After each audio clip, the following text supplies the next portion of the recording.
ॐ ऐं ह्रीं क्लीं चन्द्रघण्टायै नमः। या देवी सर्वभूतेषु मां चन्द्रघण्टारूपेण संस्थिता।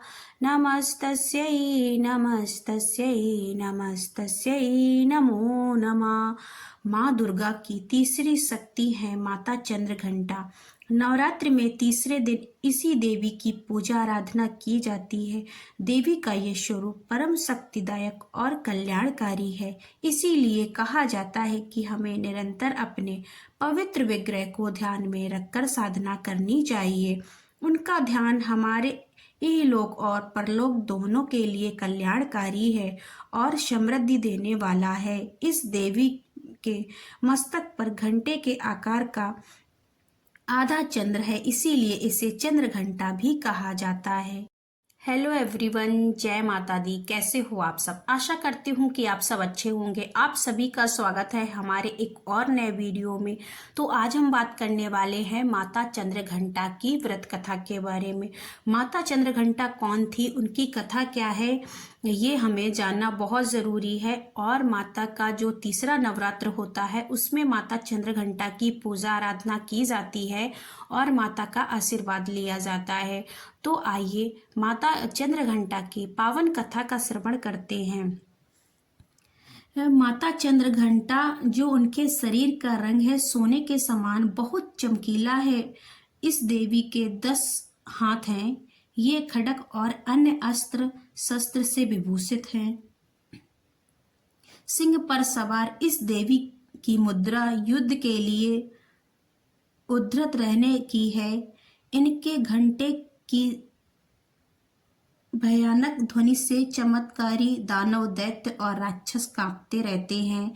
नवरात्र के तीसरे दिन इसी देवी की पूजा की जाती है। इस देवी की कृपा से साधक को अलौकिक वस्तुओं के दर्शन होते हैं, दिव्य सुगंधियों का अनुभव होता है और कई तरह से ध्वनियाँ सुनाई देने लगती हैं। इन क्षणों में साधक को बहुत सावधान रहना चाहिए। इस देवी की आराधना से साधक में वीरता और निर्भयता के साथ ही सार्वभौमता और विनम्रता का भी विकास होता है। इसीलिए हमें चाहिए कि मन, वचन और कर्म के साथ ही विधि विधान से पूजा करनी चाहिए। माँ चंद्रघंटा की आराधना करने से सारे कष्टों से मुक्त होकर सहज ही परम पद के अधिकारी बन सकते हैं। ये देवी बहुत ही कल्याणकारी है। पुराणों में जिस कथा का जिक्र है उसके मुताबिक देवलोक में जब असुरों का आतंक अधिक बढ़ गया, तब देवी दुर्गा ने माँ चंद्रघंटा का अवतार लिया। उस वक्त महिषासुर असुरों का स्वामी था। ये दुराचारी महेश देवराज इंद्र का सिंहासन पाना चाहता था। स्वर्गलोक पर राज करने की अपनी इच्छा को साकार करने हेतु वो तमाम तरीके अपनाता था। जब देवतागणों को उसकी इच्छा का ज्ञात हुआ तो वो विचलित होकर त्रिदेव ब्रह्मा, विष्णु और महेश के पास पहुँचे।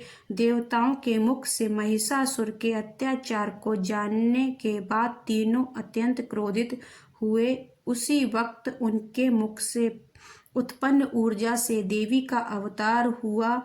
इन देवी को भगवान विष्णु ने चक्र प्रदान किया, वहीं शिव जी ने अपना त्रिशूल तो ब्रह्मा ने अपना कमंडल दिया। इस प्रकार सभी देवताओं ने देवी को कुछ न कुछ भेंट किया।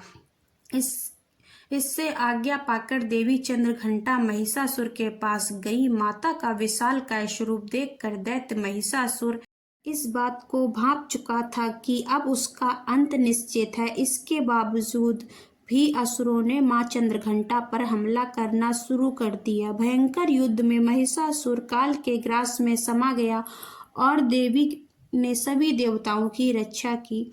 तो इस तरीके से थी मां चंद्रघंटा की कथा।